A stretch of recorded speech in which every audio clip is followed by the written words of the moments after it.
I hate gift giving and receiving. Receiving gifts is so weird. What do you say? Thank you? This is Coffee Convos with Kale Lowry and Lindsie Chrisley. I really want you to be in your feels, Kale. That does not interest me whatsoever. I feel very attacked by you. A spirited discussion about motherhood, friendship, family, and life in the public eye. I'm just not with the fakery anymore. There's a fakery bakery around here. Here's Kale and Lindsie. Hello, kitty gang, kitty gang. Kale? Yeah? I'm not thinking that's the vibes at this moment.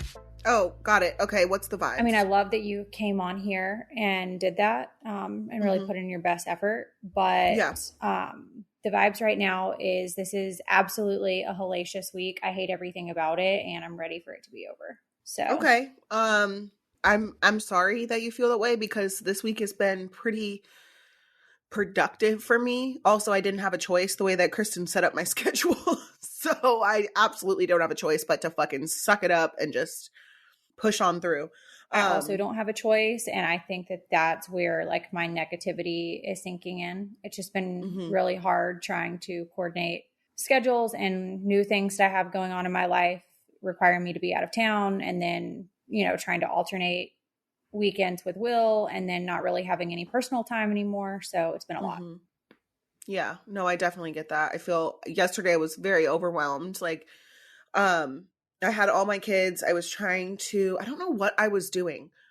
Someone sent me a birthday gift in the mail, which was plants. And I'm always open. I love plants as birthday gifts. But there are 2 plants that I don't have yet for my collection. And all my kids were just like bouncing off the fucking walls. And I went to go open them and my dog stepped on one of them. Not the kids, the plants. And I was just like, in that moment, I was like, y'all go in the playroom. The kids are too much. The TV's playing. The fan over the kitchen stove is blasting. Like, there was just so much going on. And it was a lot. That was one moment of overwhelming for me. But other than that, I'm just trying to push through and try to be positive. I read some affirmations this morning that the kitty gang sent in our group text. Oh, I didn't see them yet. I have been trying to like literally sort freaking laundry, and that's the laundry is like one of my least favorite chores. Like I don't mind the bane of your existence. Yeah, like I don't mind putting it in and moving it to the dryer. It's the after the dryer part that really has me fucked up. You know, it's like really chaps your ass. Yes, like I will have piles and piles and piles of clothes everywhere, and I say I am the cleanest person that I know, but also the messiest person that I know because I just like hate putting away clothes, and I've gotten a lot better at it. It was something that I was like bad at in my marriage. Like all Will shit would be like straight up put away, like looking nice and stuff. And my shit just like piles all over the bedroom. Like I'm a squatter. So my closet that I just had redone, not redone, the closet that I just had done, I thought that I was going to be so excited to like put everything back and like in its place and everything. But it literally just looks like a bomb went off in there. And I just don't have any intentions of cleaning it this week. I'll get to it next when I get back from Thailand. I also wanted to say to your point about just like all the shit going on in your house, I get very overwhelmed when there's like a lot going on around me. It just like feels like very chaotic and I just don't do well with it. The thoughts of things going on in the kitchen, things going on in the living room, things going on in a playroom, me trying to do something, absolutely not. It's a lot. It's a lot. And I think over the years, I've learned to manage being overwhelmed by it. Because it was my choice to have all these children and the animals and things like that. And so I just try my best to manage it at this point. My kids kind of understand like boundaries now and overstimulation because they also get overstimulated. So as long as I like am open about how I'm feeling, they understand it.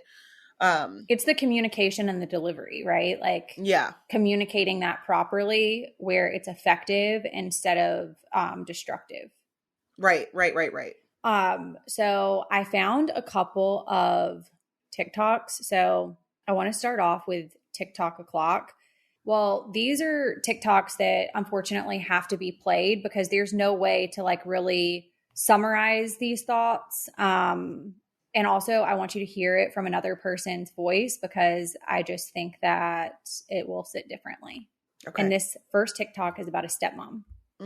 Okay. I don't have that situation going on yet, but I was having some major thoughts in my bathroom this morning. And when we get finished listening to this, I'll tell you those thoughts. And parents divorce and they're remarried.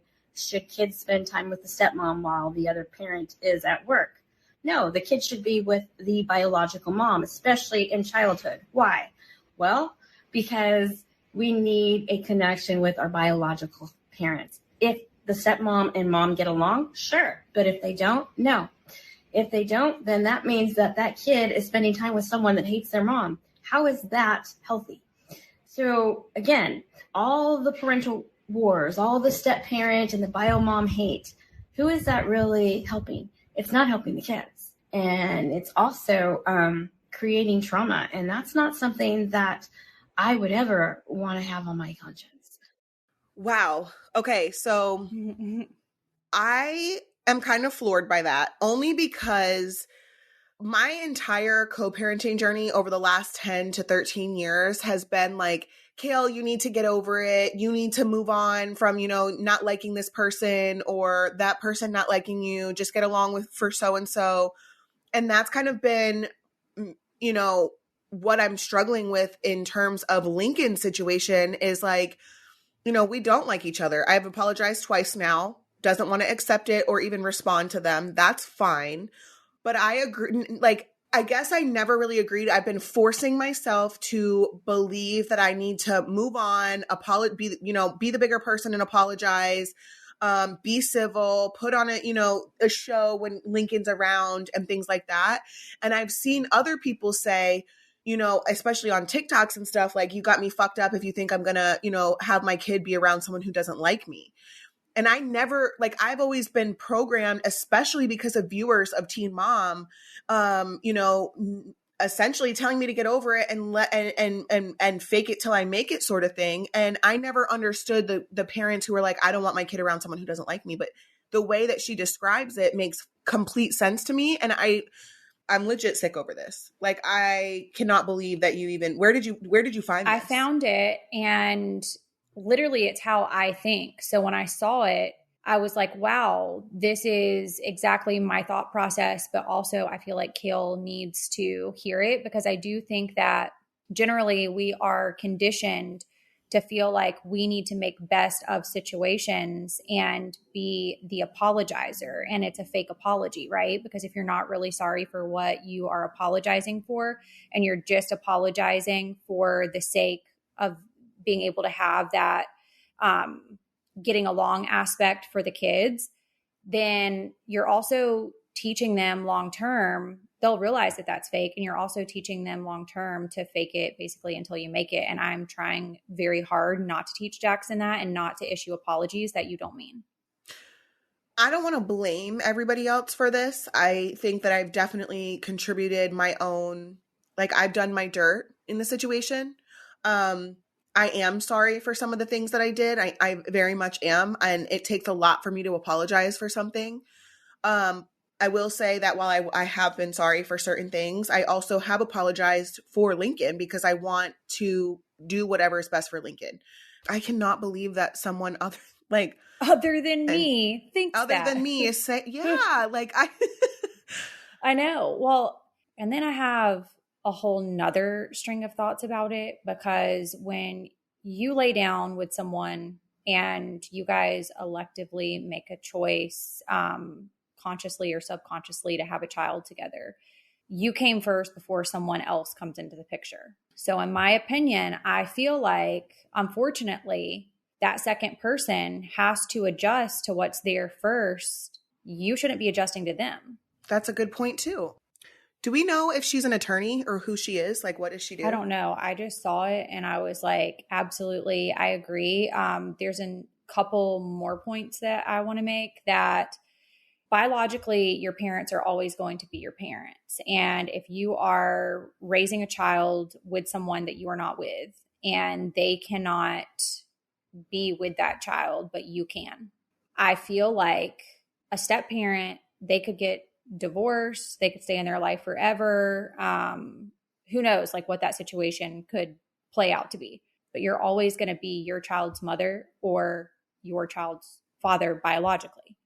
That that is why I have that first right of refusal clause in my agreement, because I did fear that, if one of us gets remarried, you're already losing 50% of your time if you're sharing 50% of your time. Right. So when you're already losing that, why should you be giving that up to someone else who might be a part of your child's raising, but is not raising your child? Right. The way that she, said that it creates trauma for your child to hang out with someone that hates your parent, like 100%. There's no way that subconsciously there are not aspects that come out in engagement with your child with a step parent that are because of them hating you, if that makes sense. The thing is, I definitely, we all know my situation with V did not start off great. And then over time we learned to work it out. Unfortunately, it hasn't been that way with the other two. I don't hate them.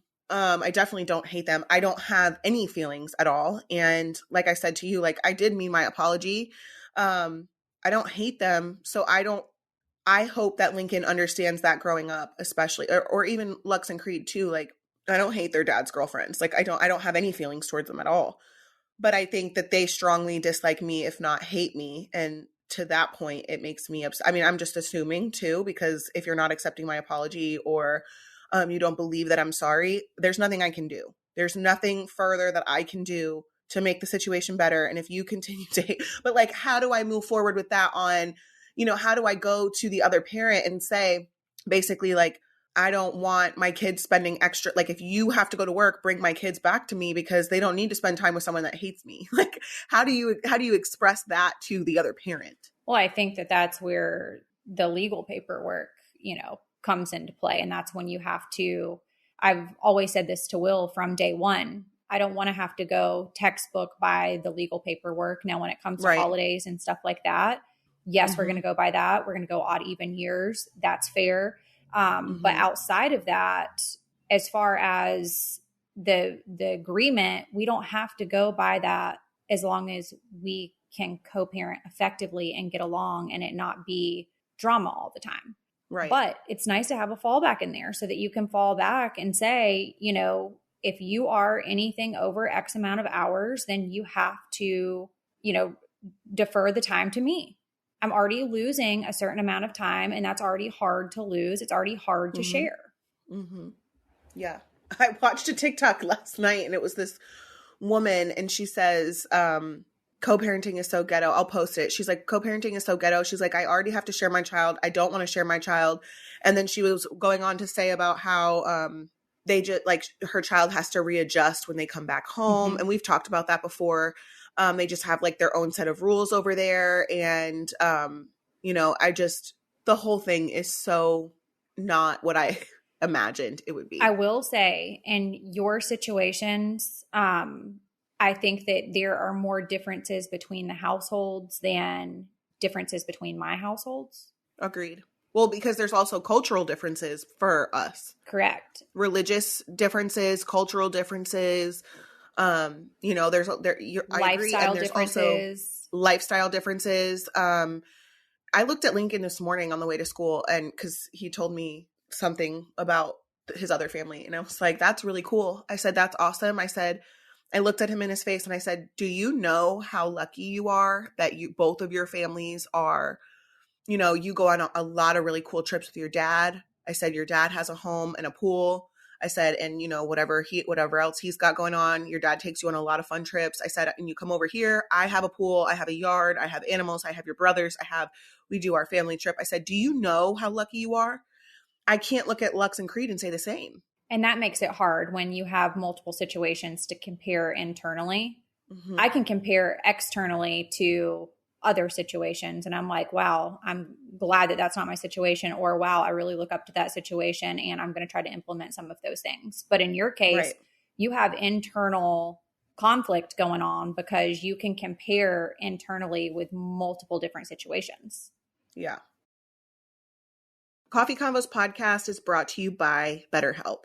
So if you guys are thinking about giving therapy a try, I highly recommend BetterHelp. This is a great option for people who are considering therapy. They want to be the best version of themselves and also don't like the uncomfortable waiting rooms, the drive time, all of that goes into physically going to therapy. This is a great option. It's affordable. It's entirely online. You don't have to sit in the waiting room. It's flexible, affordable. You just have to fill out a brief questionnaire to get matched with a licensed therapist. But the great thing is that you can switch therapists at any time for no additional charge. In my opinion, working with a therapist has helped me become a better version of myself. And I feel very empowered through therapy, and it makes me feel prepared to take on everything that life throws my way. And I am very much an advocate for giving BetterHelp a try. I think that it's a great service. And I also think that it's great that you have the option to switch therapist if the first one doesn't work for you. Kale and I have had lots of conversations about that. And sometimes the first time it's not a great match, but the fact that you have the option to be able to switch for no additional charge is such an asset.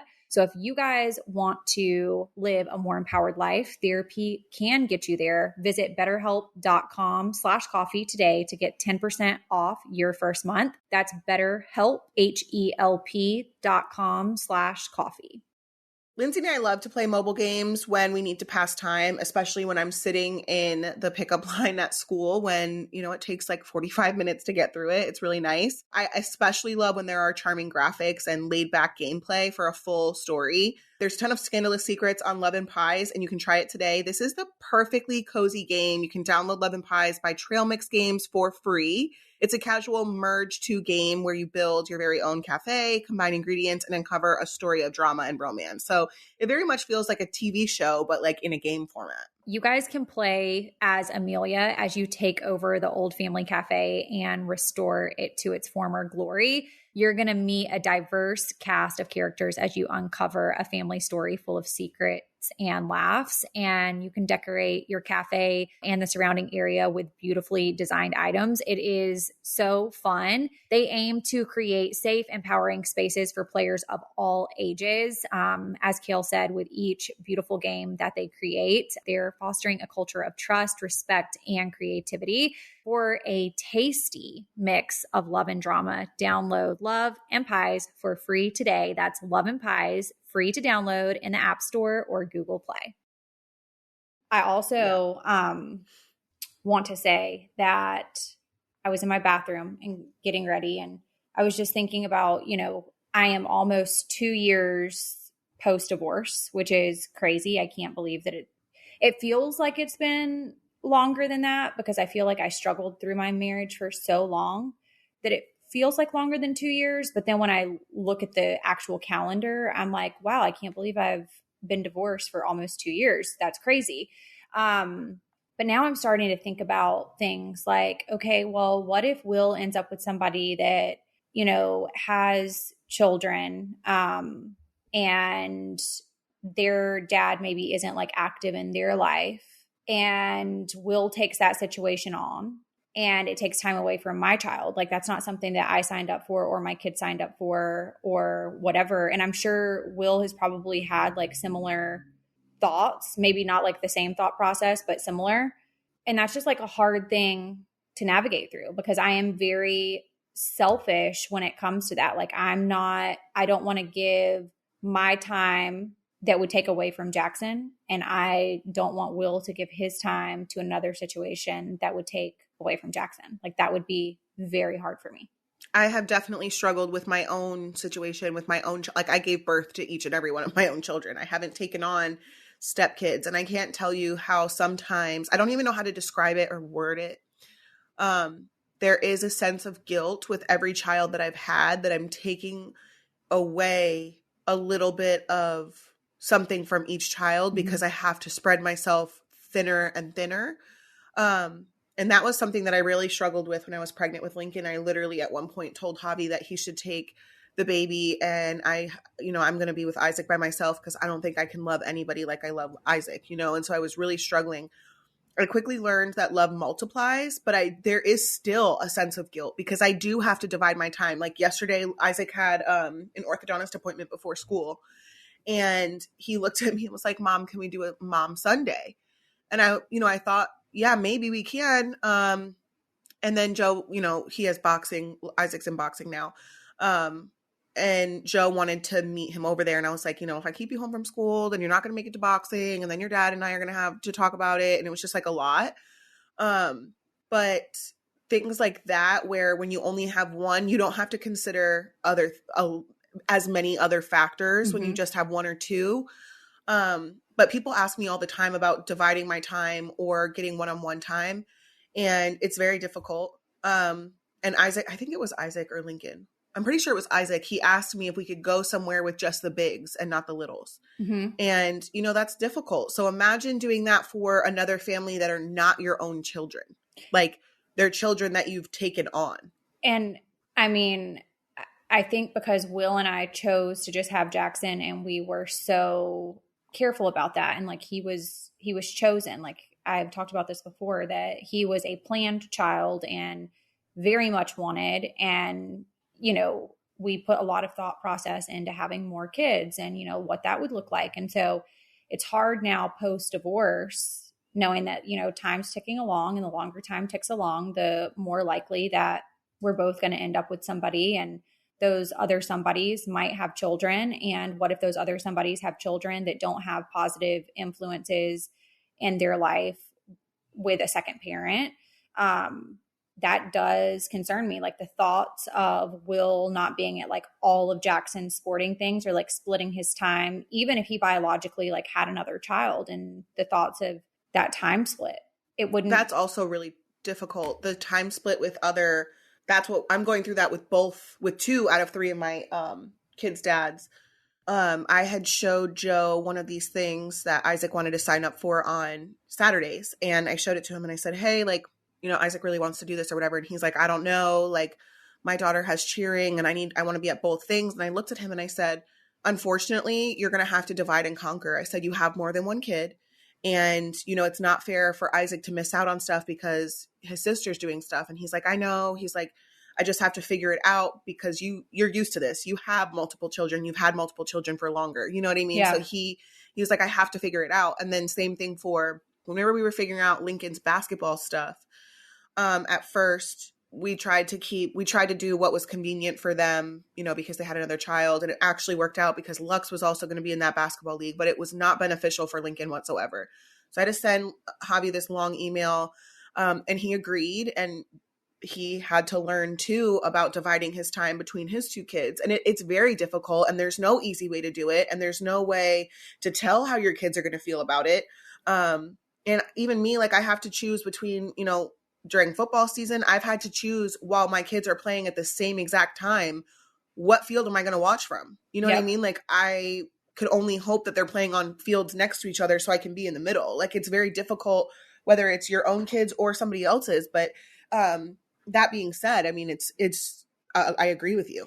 And I think that there's no possible way that I will not, there won't be resentment built if that does happen. And I think I've got to be very careful about that. And I'm glad I'm thinking of these things ahead of time so that I can process even these thoughts that aren't even in existence yet in therapy, so that when I do get there, or if I get there, then I'm at least prepared for that. But my mindset, I don't feel like will ever change regardless of therapy or not, that I feel like, you know, we as a family came first. And so that is very hard for me to say that shouldn't be a priority, because I was your wife for, regardless whether he gets married to somebody else, it's going to take him a long time to catch up for the amount of times that I invested in that, you know, and he was your child first. And this is all just like hypothetical. And I think about it for me too, and like what he would have to struggle with if I did it. But I think that that's a good indication that maybe I'm not meant to have a second child, because I can't even fathom splitting my time from Jackson and what we do together to give it to another child that would even be biologically mine. Right. I think that type of situation would, your feelings might change slightly. Should you have another child, you will learn quickly that love also multiplies, and that you would figure it out. Not to say it wouldn't be hard, but I definitely understand that thought process, because I was there. I was definitely there. Even now, like, I think about having more kids, and, you know, am I even raising am I raising children to be good citizens, good adults, good people, all of those things. Do I want to do that another time? Do I want to be responsible for raising another person and hope that they're a good fucking human? And then on top of it, like, what would that look like in terms of my other children? Or could I wait until they're all like, could I wait 10 years from now and have another one when I'm 40? Like, I don't know. There's a lot to consider when having kids. And I don't know. It's just a lot. I do want to say that I feel like if I did have a second child, I'm glad that Jackson is already 10 years old, because it never would have worked out positively for me, Jackson being under that age, because I could at least experience things with a second child that Jackson wouldn't even be interested in. So I would feel less sense of guilt. While we're on this topic though, I saw this come on the Shade Room, and I know that you're about to get like so heated. It says father opens up about having 7 children by 7 different women. You saw this? Mm-hmm. Because I sent it to another group chat that I have. I sent it to, oh my God, wait, I sent this to Chris Perry, who's TikTok and Instagram famous. I'm pissed off. Go ahead, reignite my fire. So it says, this is a quote from this man. They want me to be responsible for some children I told them that I didn't want. It says the man acknowledges that he was irresponsible and didn't wear protection, but says you aren't going to force these children on me when I told you I ain't want them. Yep. He has 7 children by 7 moms, and he told them allegedly from the jump he did not want to have these children. He offered to pay for abortions and then basically said that it's not his problem. He's not going to be there. I told you from the beginning. I understand what he's saying, but he's still so fucking ignorant, because you know what it takes to have a child. Why are you not pulling out? Why are you? And then he goes on to, he also says in the TikTok or the video, he says that they're jump offs. They're essentially, for people who don't know what a jump off is, these are hoes. Like, why would I father a child with a jump off? Well, first off, you're a jump off too. So I don't get it. Oh, I don't understand. So the comments were mixed. Like, some of them were like, he told them from the beginning he wasn't going to raise these children with them. And then other people were like, he's so fucking ignorant. But like, if you don't want to have children with a jump off, or you do not want to impregnate these women or put them in a position where they could possibly choose to have your child, why are you A, not getting a vasectomy, 2, pulling out, 3, wearing protection? And furthermore, don't fucking come back when one of these single moms raises, somebody who goes on to be, a very a household name. Don't call them when, they make it to the NBA, or one makes it to the NFL, or one becomes fucking vice president. Like, don't fucking call the mom then. Don't call the child then, because you're going to be asked out. So let's just say that. Okay. I just want to say, fucking pissed me off that at the point that you decide to have sex with someone unprotected, as an adult that is a risk. You also not wearing protection, knowing that that's how you feel, that's also of risk. But if a man told me that, I would be like, okay, well then you need to wrap it up. Actually, we just don't need to go this route because you scare me. So I don't want to be in a situation to where I have to call you and something like that has transpired, and then you tell me what you just told me. So that would have been the answer from me, period. But the fact that this happened with 7 different women. That's the thing. I don't understand it. I don't understand I understand you don't want to have children with these women and you don't respect these women. But to take it out on the child, even though you didn't want it and you stated that you didn't want it, then you should be doing everything, both parties, not just the woman. Why he's just putting it on the woman, I don't understand. Why is he not taking accountability for his own self or his own health? Why are you not doing what it takes to prevent the pregnancies and putting them in the position to continue? Because some people don't believe in abortion. Well, you're offering to pay for an abortion, but some people just simply don't believe that they should be getting an abortion. Well, at the point that you as a grown person made a choice to have sex with this person unprotected, knowing what the risk was, knowing that you didn't pull out, that to me is not even a logical choice. Like you saying that you're going to pay for an abortion, that doesn't fly for me. Like that absolutely doesn't fly for me either. That doesn't work. I have it pulled up right here. There's 129,000 comments on this. And okay, so I'm very pissed off at this comment.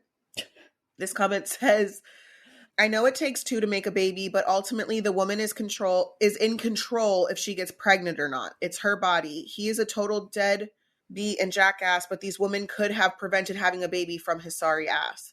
How does a woman control it more than a man? Yes, they could say no, but ultimately the man wears the protection. The women can't really, I mean, they can, but it's not really a thing. So Chris Perry, which is the person that I was referring to earlier, he said, he forced children upon himself by having unprotected intercourse and not pulling out at that. As a man, that's irresponsible.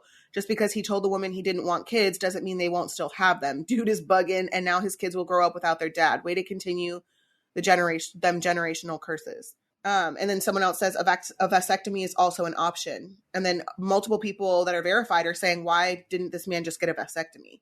That's my thing. Like, is he basically like at this point not getting a vasectomy because eventually he's going to want to have a kid with someone that he doesn't consider, what did you say that he called them? Jump offs. He called them jump offs. So I guess he's like waiting for someone who he doesn't consider a jump off to like impregnate, because we know that he can do it because he successfully did it 7 times with alleged jump offs. So like this man literally just pisses me off. Waka Flocka commented and said, this deep. All right. This week we are starting to transition in my family from the fall winter sports to spring sports. And so we do have sports 3 days a week.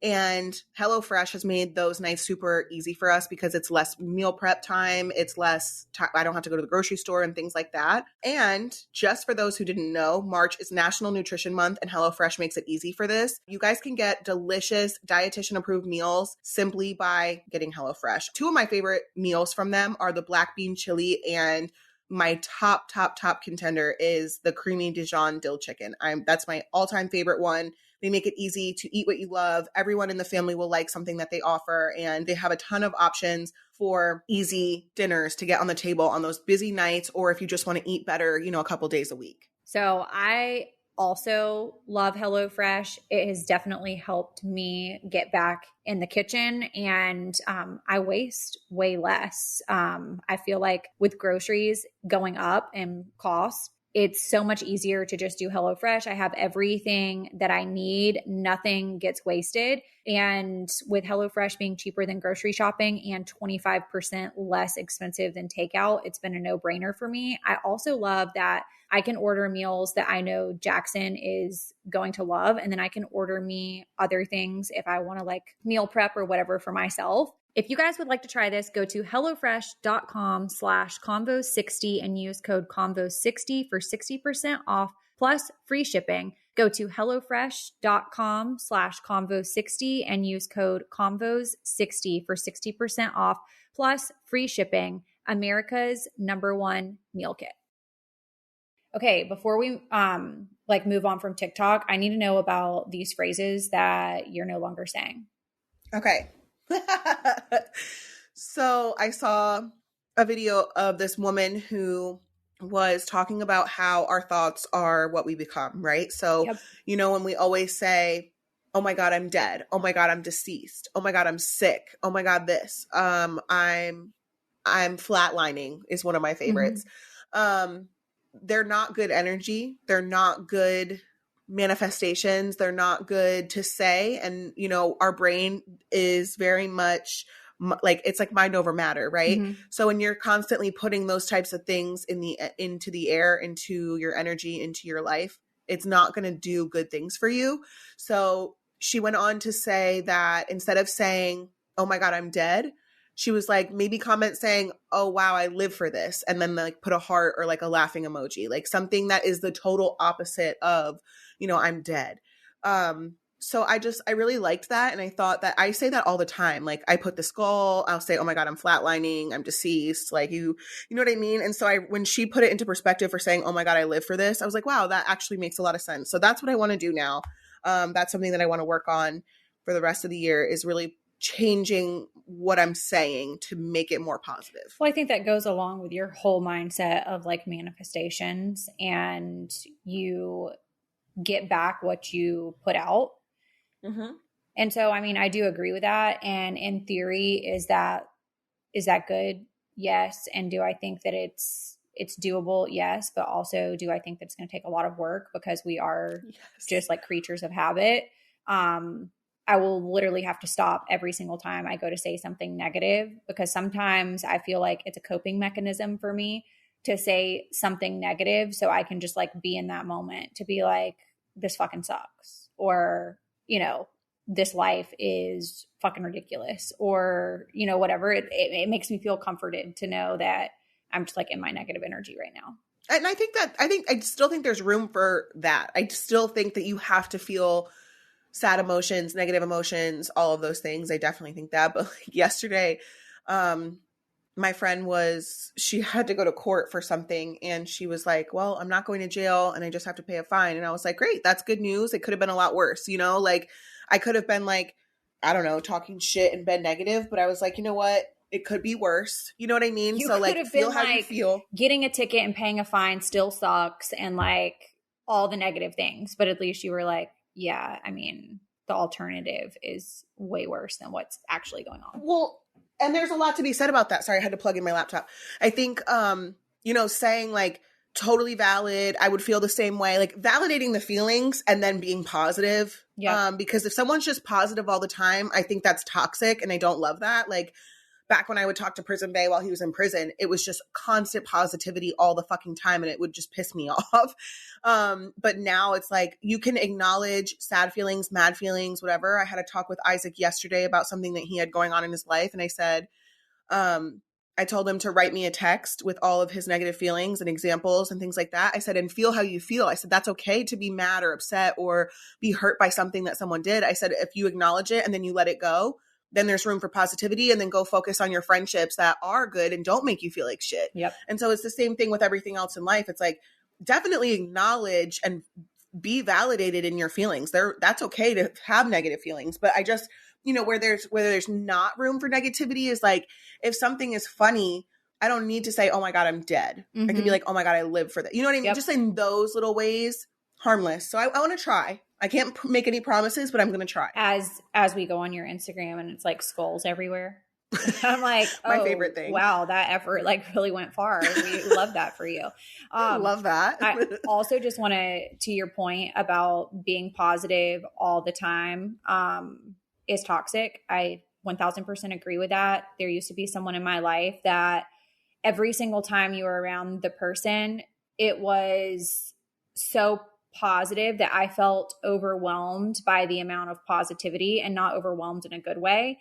And I always would say, when I would leave this person's presence, I would always tell Will, I'm like, that's a crash and burn situation. Like that person and the level of positivity that they have going on, they're eventually going to face actual reality. And when they do, it's going to be really bad. And I think that the people that are like that don't sit in their actual emotions sometimes, like in the bad parts, and they're always just like so positive about everything, that when they do hit that point, it's literal crash and burn. No, literally. I agree. I totally agree. I'm with scared you. It's just not a good place to be. I know that sounds crazy and it sounds like an oxymoron maybe, but I could not imagine just being positive all the time and never. Actually, Isaac has expressed to me at one point, and I'm not talking shit, this is just a co-parenting thing, or like something that we were challenged with.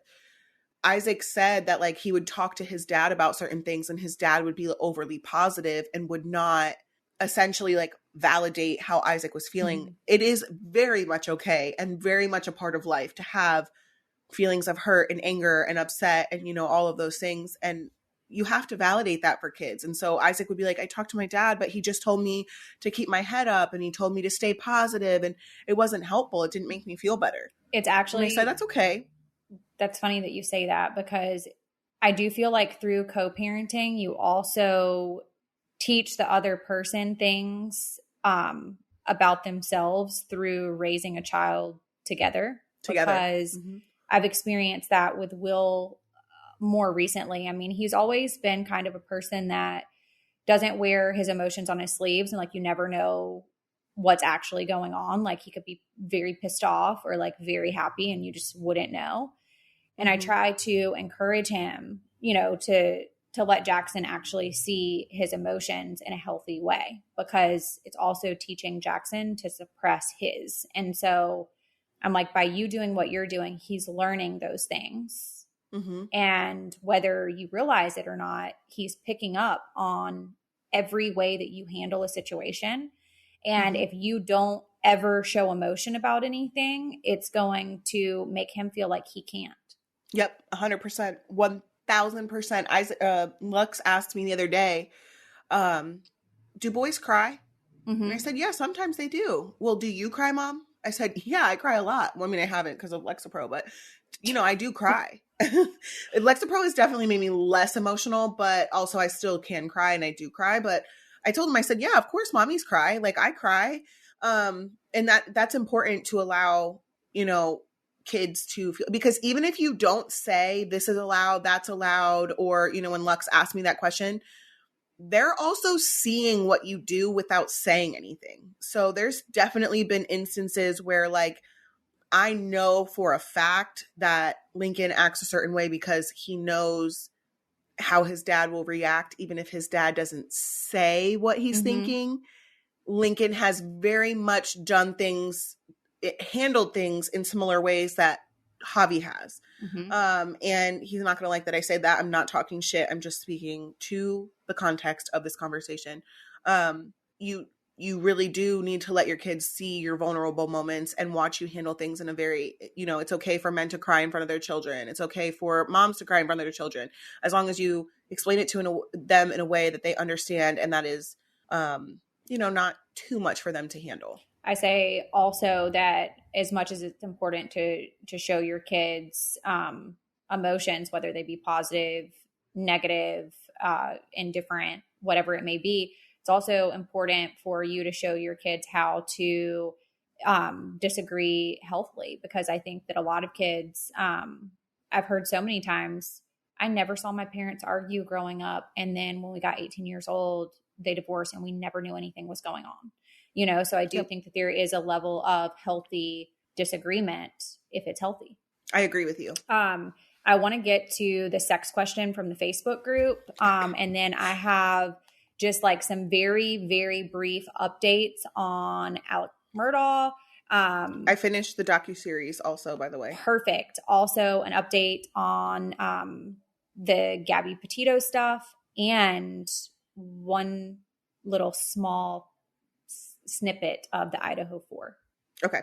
So the group topic from the Facebook group, or the person's topic, was a sex question. It says, my partner, I won't say boyfriend because we aren't like that yet, and I like to have sex, but when he's in the throes of it, he likes to put his hands on my neck as if he's choking me. He's not actually choking me to where I can't breathe or leave any marks or anything, but I've never experienced this before. Is this normal for guys? Help a girl out. Yes. This is definitely something that I've experienced, and it doesn't typically bother me. In the beginning it did because I've had sexual trauma, but like I worked through that and I'm fine with it. Yeah, I think it's very common. I don't know if normal is the right word, but definitely common. I've had that with one sexual partner, but just based off of other conversations that I've had with other people in my personal life, I also agree that it is common. I'm not wanting somebody to straight up like choke me out to the point that I go unconscious. Like, no, like not into that. But I think like a healthy grab is like, okay. And I don't think that's a red flag. I don't think that's like. No, I don't think. And I don't think it's like one of those things that's like a kink. I don't think that that's like a kink. When if you're like full on choking someone until they're almost passed out, that's a kink. Yep. But placing, you know, your hand on their neck, if you don't like it too, like, I don't know how old you are, but I'm assuming you're an adult if you're in this. But I think if you're uncomfortable with it, definitely say something, because you don't want it to get too far, or you don't want him to take it further because he thinks that you like it. And then it becomes like very sticky situation. I think if it's something that you're uncomfortable with him even placing his hand on your neck, maybe just express that.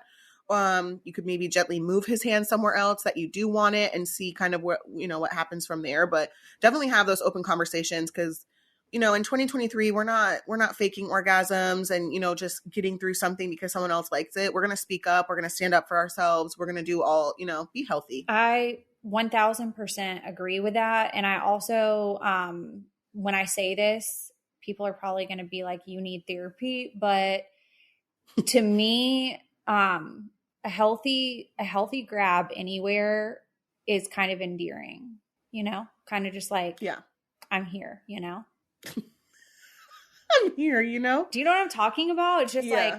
like, a little arm grab, but like not forceful, a little neck grab, but not forceful, a little ass grab, titty grab, Little titty grab. It's just like, hey, I'm here. Like, it's kind of endearing. Yeah. So Yeah, I might need I can therapy see over that. that. I'm not 100% sure. Let's remind everybody about KiwiCo because they're defining the future of play by making it engaging, enriching, and seriously fun. These are crates that I always have on hand. I love to have a supply of them when there's no school, days that my kids are bored, sometimes weekend projects. I absolutely love them, especially just because they have crates for every age group. And so KiwiCo delivers crates packed with fun and sparks creativity directly to your house. You can honestly get it as a subscription for a loved one, maybe a gift idea for those kids in your lives that have everything and you don't know what to get for them. I think this is a great one. KiwiCo does the legwork for you so that you can spend quality time actually doing the project and not going to the store and getting the 100 things that you need to complete it. And the kids will be so excited when the box arrives because they know that it's going to be a fun project that is something that they're interested in. So this is a crate that I have never talked about before, but Jackson has become very interested in cooking, and they have a crate. It's called the Yummy Crate for ages 6 to 14, and it's the science of cooking. So if you have not tried that one, they have a bunch of different ones that you can choose from, like kebabs, build your own rice bowl, smoothies. There's like a flipping flapjacks one, fluffy pancakes, like so many different ones. And it has been really great because as I'm learning to get better in the kitchen, Jackson's also grown an interest. So I just love it. Actually, my kids love, especially Lincoln. Lincoln just made hot honey last night. It was really good. So that will be a good one for him. I'll try it. You guys can redefine learning with play, explore hands-on projects, and build creative confidence and problem-solving skills with KiwiCo. Get 50% off your first month plus free shipping on any crate line at kiwico.com/coffee. That's 50% off your first month at kiwico.com/coffee. Okay, so first, Idaho 4 updates. Last week we had talked about the conflict issue with Koberger's representation. Yes. And I have deep dived on that, and because I was very interested myself. And there was a Zoom that Koberger was there with the judge and his representation, Ann Taylor. Ann Taylor clarified that every document from her office would have her name on it because she is the chief public defender. She stated that Xana's mom actually had a different public defender, although her name would appear on the documents because she is the chief public defender. She stated that she never had any contact, no relationship, never offered legal advice to Xana's mom. And Koberger had stated in that Zoom hearing that he wanted Ann Taylor to still represent him. I believe that this was probably like some type of like conflict hearing, and probably Koberger had to address that he was waiving any type of conflict once all of the information was on the table. Okay. Which is good because as far as prosecution is concerned, if they didn't do that conflict hearing, that could be very problematic. Right. Yeah. I mean, at least they addressed it and straightened that stuff out. I didn't expect that update. I didn't think that she was going to say that she wasn't. Did someone say that she gave Xana's mom? There were a lot of different things going around that she had represented Xana's mom, that she had represented one of the other girl, I think Maddie's stepmom and dad at some point. I think the bottom line is that any papers that are coming from the public defender's office, Ann Taylor's name is going to be on it simply because she is the chief public defender. So that's why her name is on all of the documents. So as far as I know, and everything that I've read, Kohberger has waived the conflict and is still has stated verbally that he still wants Ann Taylor to represent him in his case. Outside of that, there's not a ton of other details that are surrounding this. I think a lot of stuff is still sealed, and we're not going to find out that information probably until late June. Although there was some information that was released regarding the night of the arrest and the search warrants. So when Kohberger was arrested, they actually found him wearing surgical gloves in his parents' kitchen upon the arrest. And he was allegedly putting his personal trash in Ziploc baggies, and this was in the middle of the night. In my opinion, this definitely raises eyebrows and would explain a lot from when they did that trash pull from the Kohberger family home and tested the DNA initially earlier in the investigation, when they didn't find a match for the suspect, but they found a DNA match for the father of the suspect, and it was like 99.9999 something percent.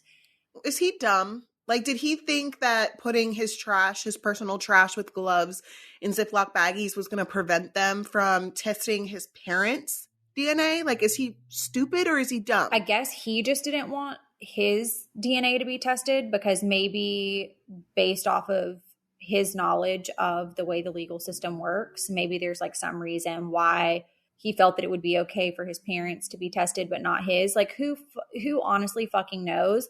I don't think he thought about that. I think he's so he's smart enough dumb. that He thinks that he's smarter. He can outsmart forensics. He is, and Kristen and I had this conversation because we're very invested in the Idaho 4.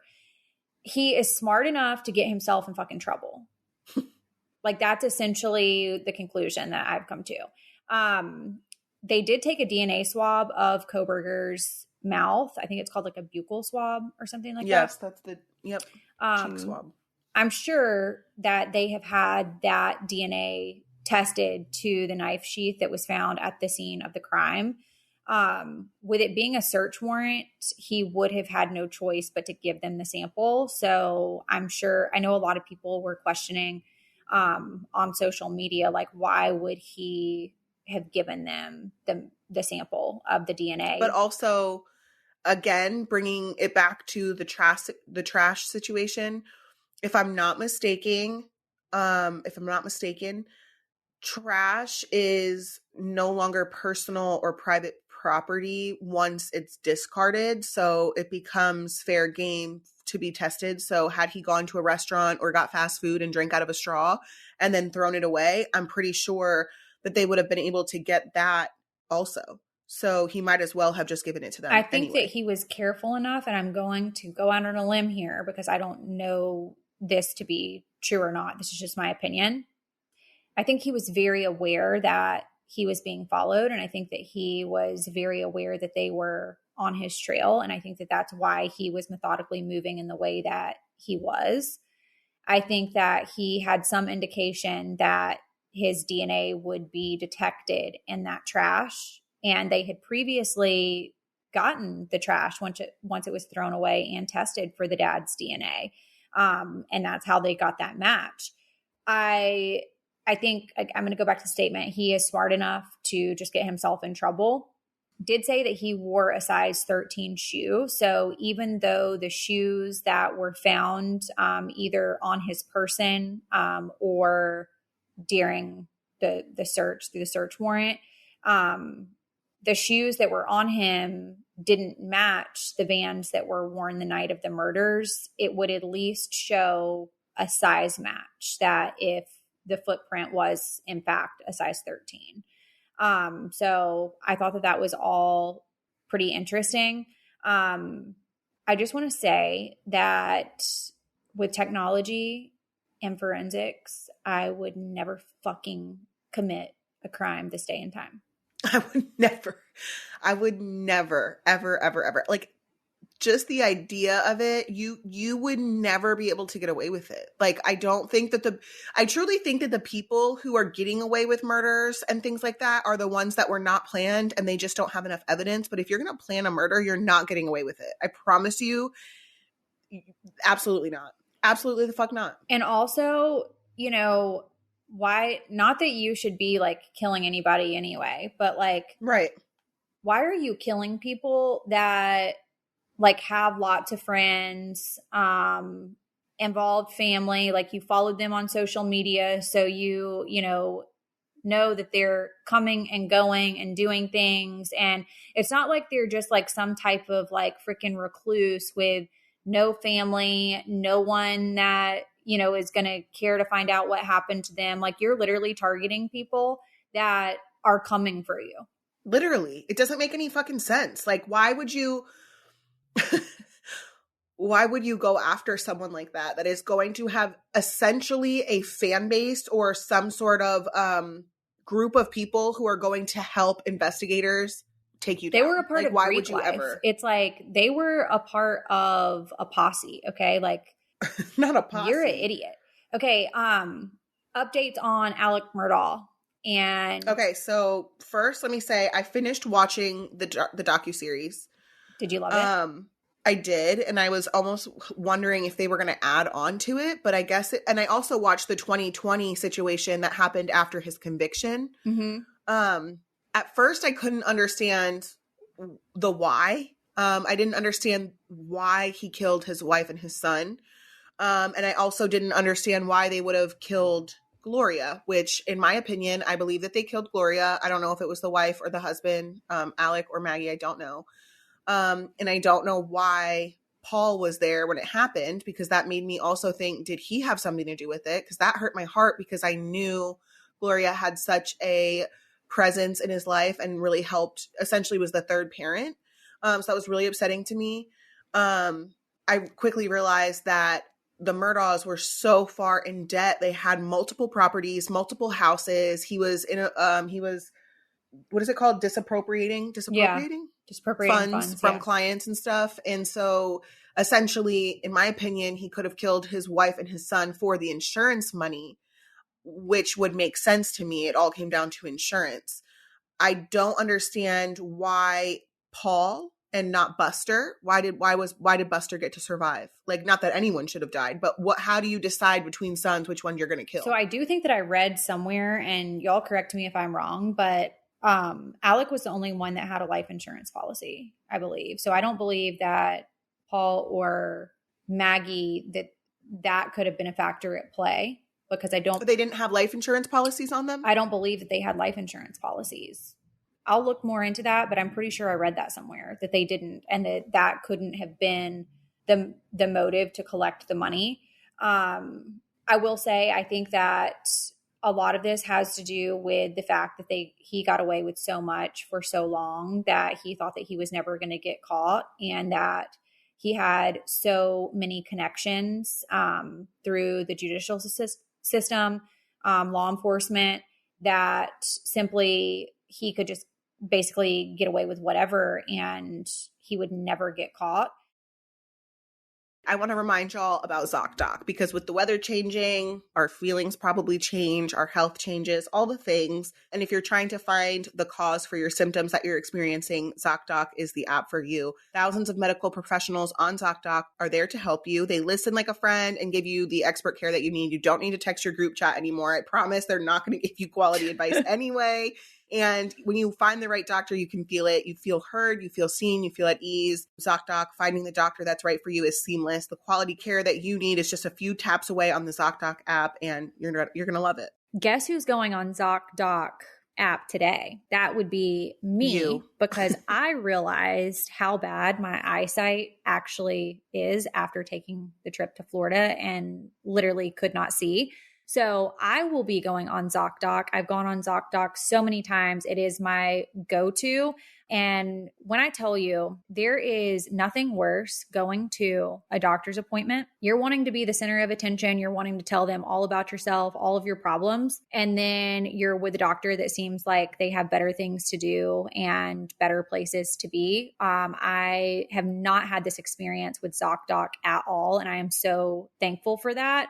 They listen intently and ask you how you feel. They're very helpful along the way. And you guys, you're just going to find quality doctors who focus on you, listen to you, and prioritize your care. So if you have not tried ZocDoc, I highly recommend. ZocDoc is the only free app that lets you find and book doctors who are patient reviewed, take your insurance, and are available when you need them, and treat almost every condition under the sun. Go to ZocDoc.com/convos and download the ZocDoc app for free, and then find and book a top-rated doctor today. Many are available within 24 hours. That's ZocDoc.com/convos, ZocDoc.com/convos.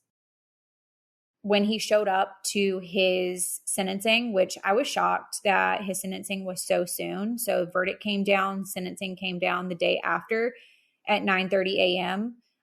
He was dressed for his trial and the verdict, everything in suits. You know, you see him getting out of the car from the jail, and he's always covering his handcuffs with his jacket.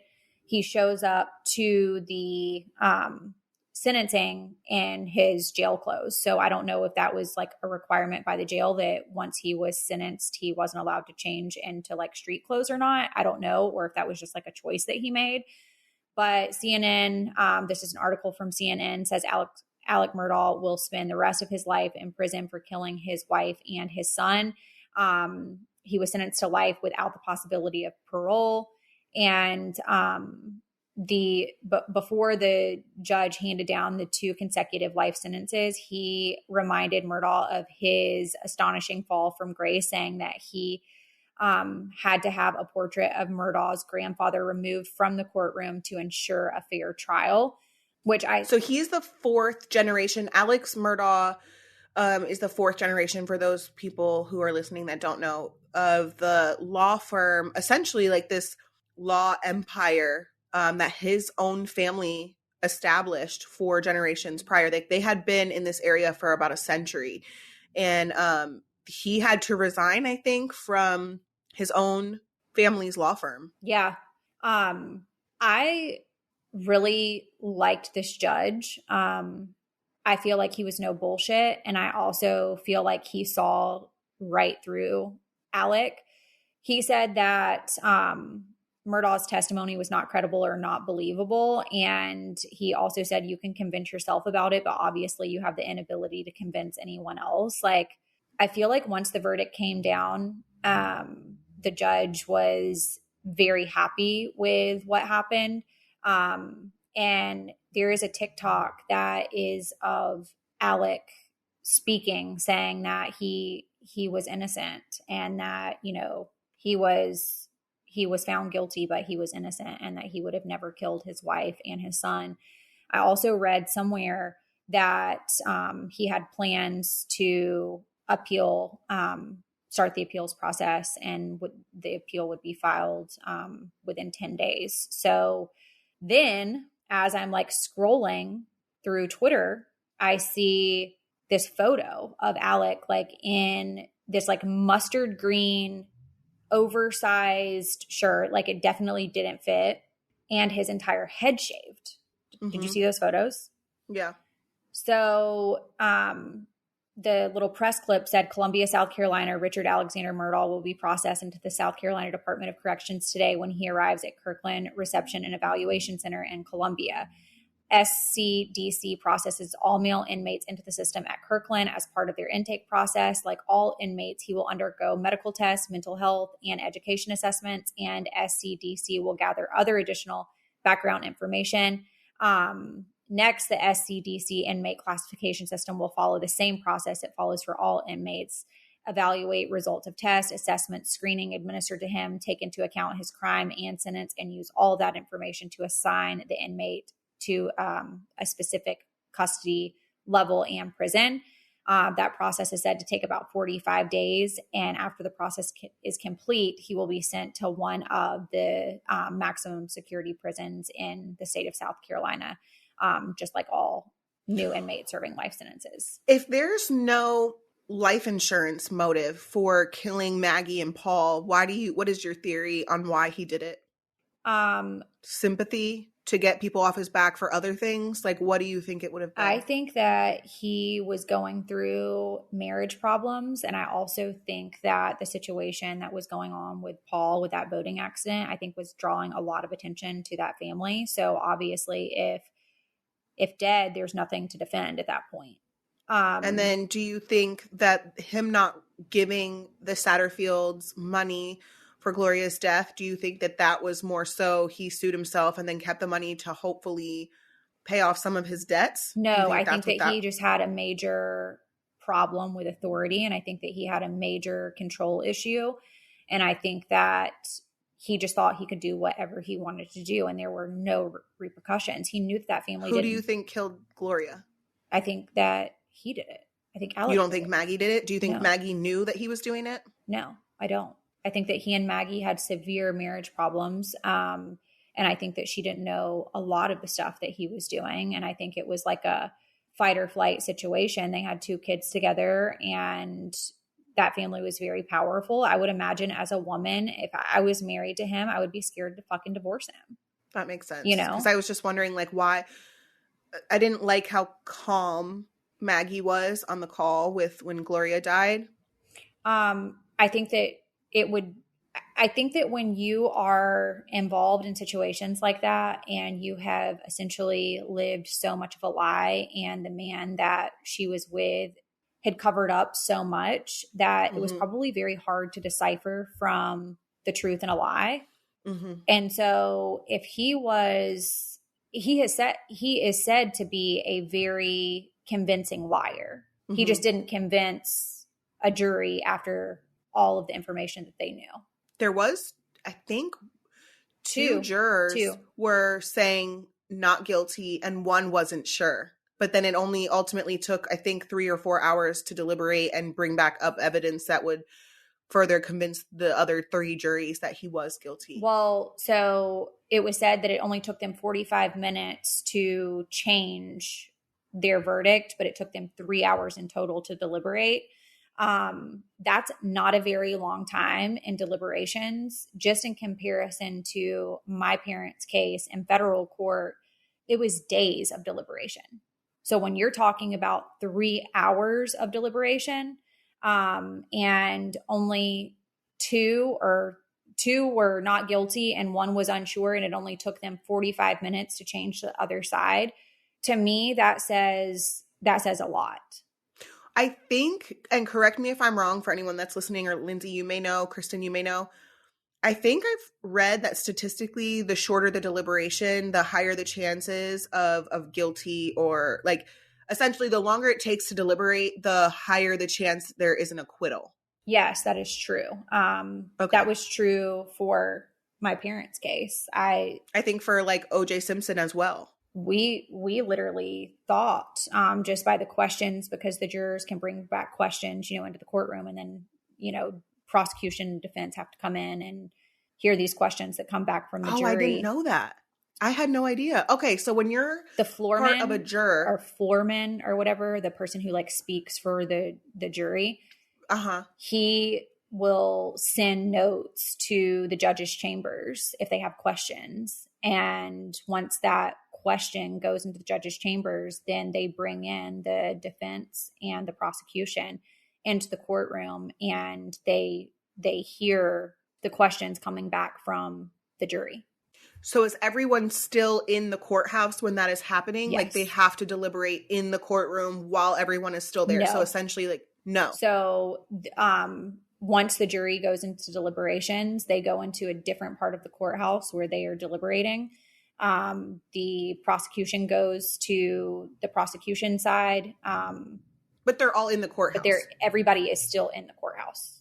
So they're not like leaving to go home and get dinner and do all that and come back. It is okay. Got it. In my parents' case, that is true. They were under oath. They're considered under oath. If the deliberations take longer than the time that the courthouse is open and they leave and come back and they're still deliberating the next day, they are considered under oath when they leave.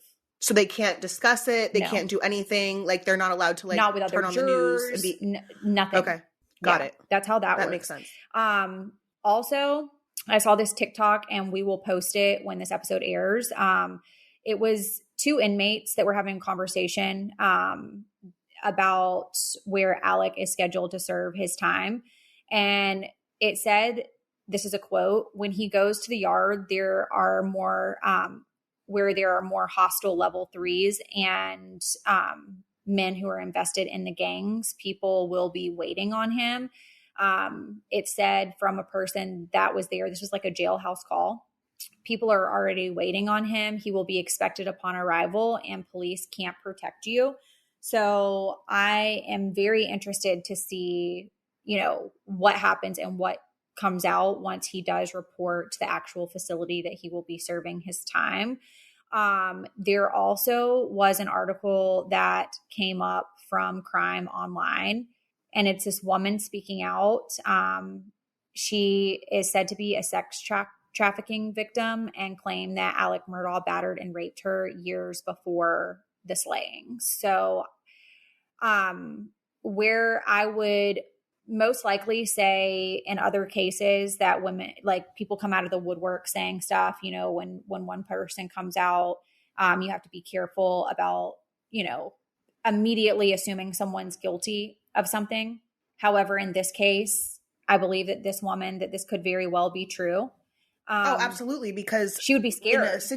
Yeah. I mean, I'd be scared of his power as well too. Like what could he do if I do something about this when he's very well connected with all, no, I would not have come forward. Now that he's in custody, she probably felt safe enough to come forward. And if there's one, there's probably more. Well, I agree. This article, and I'll post this too, but it says, I thought I was going to die. Sex trafficking victim claims Alec Murdaugh battered and raped her years before slayings.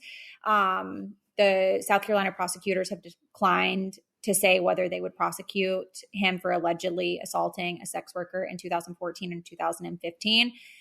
She says that she lost consciousness. He battered her and ripped hair from her head during their 4 encounters that she had with him.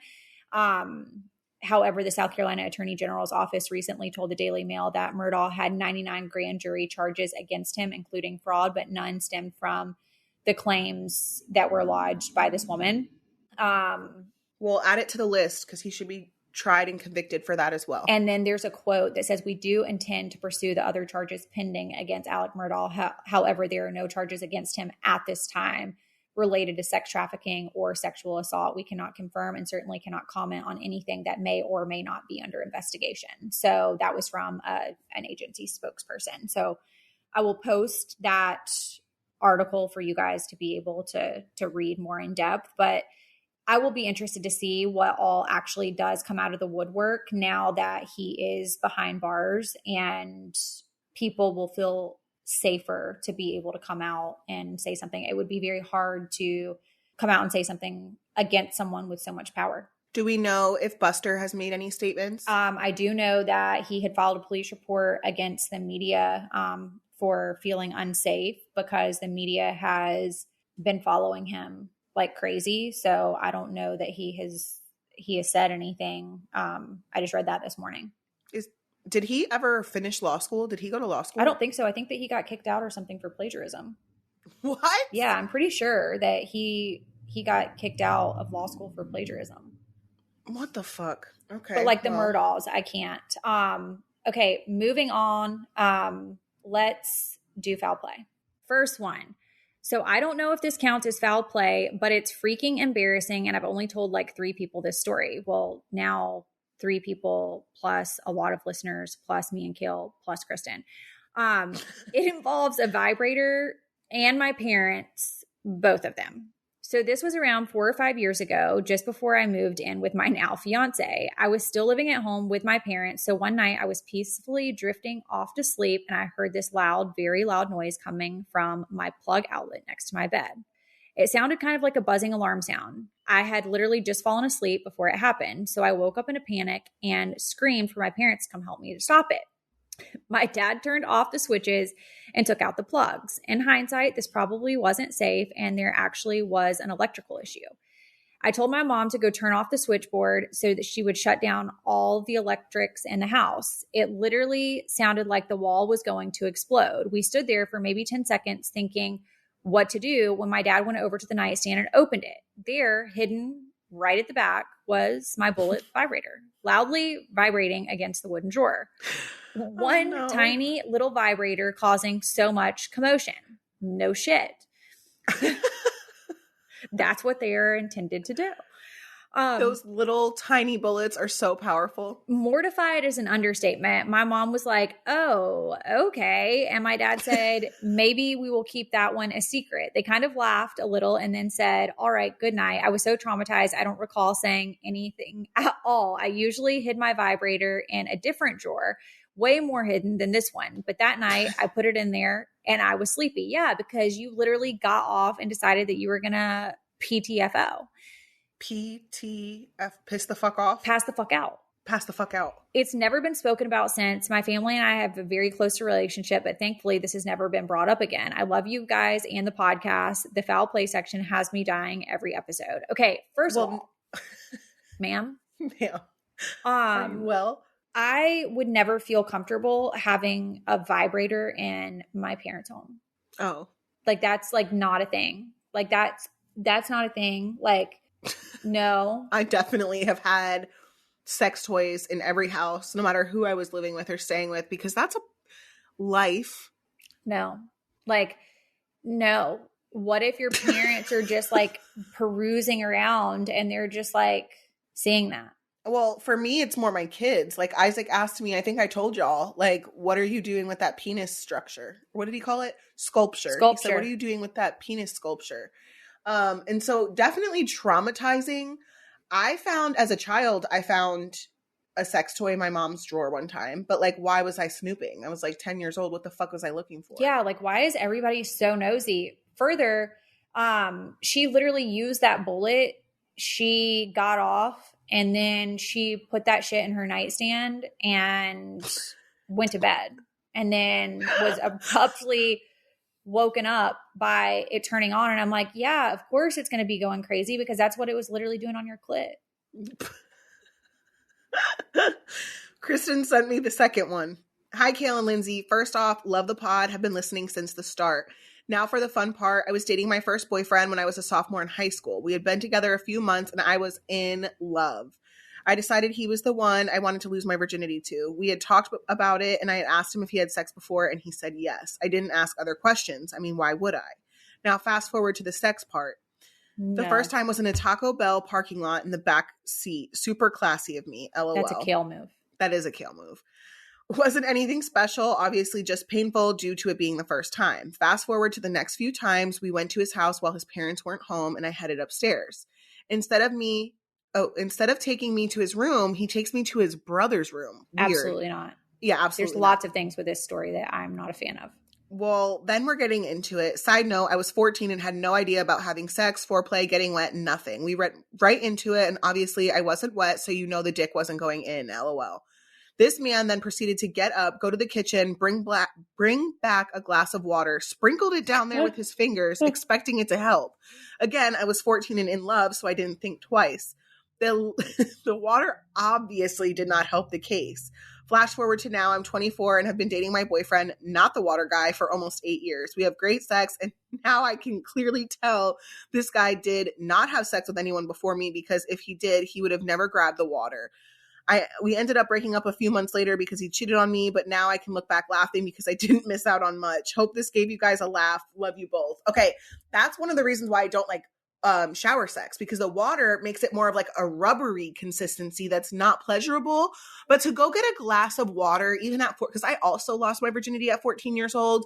If John would have gotten a glass of water and sprinkled it down there, I would have been like, what are you, like, what is this? What is, no. At the point that you weren't wet enough for it to go in, that's a good indication that you should not be doing it. Mm-hmm. Because but when you're young, I can tell you that I have never had a wet problem ever, but that's because in the situations that I have been in, I was like fully in it. You know what I mean? Right. It was very consensual. It was wanted. It was desired. Yes. And yes, I agree. I also don't like the idea that like the first time was in a Taco Bell parking lot. It's like... But consider their ages. They were babies. They were 14. I mean, obviously, if I had to guess, the guy probably had a car. She was 14, so she couldn't drive. I hope he had a car. I hope it wasn't some random's car or their parents' car. But I'm not judging. Well, I'm not trying to be judgy either. I'm just like, you know, obviously my story is not like the greatest either. It wasn't in a Taco Bell parking lot, but... Was it Wegmans? Ma'am, no. It was on Jersey Knit Sheets. It was on Jersey Knit Sheets and Will's bedroom. Oh, okay. College bedroom. But I'm just like, that wasn't like a romantic anything either. And I just need to know if anyone else before you lost your virginity, like had ideas that this was going to be like a very like romantic, you know, like you were going to be somewhere that had like beautiful furniture and like breakfast nice in aesthetic. Bed. It like, was an Instagrammable location. Yeah. Like, was that your thoughts? Because also same, like that was my thoughts and it just didn't happen that way. Don't regret my situation, but I'm just saying like if Will tried to fuck me at Taco Bell, I would be so pissed. Also, I would be so pissed. Just want to say that if he put water on your hoo-ha, he had not had sex before. No, absolutely not. Absolutely. So like that's the one thing that she is right about in this scenario. Yeah. With that being said, I am going to go and take care of my 95 other things that like I have left to do for the day. If you guys have not followed us on @Coffee Compost Podcast on Instagram, make sure you follow us over there. If you have not followed us on TikTok, you can see our faces there. And if you have not subscribed to the show, you can do that by searching any podcast app. And always first at Podcast One. Hope you guys have a great week and we'll talk to you soon. See ya. We talk sex, lies, murder. When 2 is company, 3 is murder. This is the epitome of it right here. How does your life go from being a housewife to participating in a murder? The pastor of the church having sex with another woman. This is beyond dysfunctional. Sex, lies, and murder. A Real Crime original podcast from Reels. New episodes Wednesdays on Apple Podcasts, Podcast One, and Spotify.